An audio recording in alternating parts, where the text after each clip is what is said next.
మనుగడ కోటి అలలుగ పొంగు వరదల వేగాన పడిలేచు అలలకు తీపి కలలకు లేని అలసట నీకేలా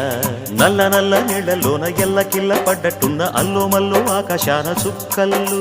అమ్మాయంటి జాబిల్లమ్మ అబ్బాయంటి సూర్యుడమ్మ ఇంటి దీపాలవ్వాలంట దిక్కుళ్ళు ఎవరికి వారే యమునకు నీరే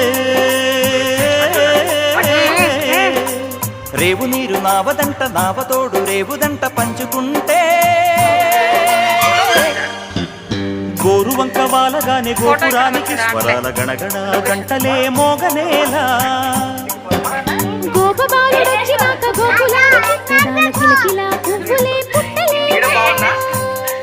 బాగుందా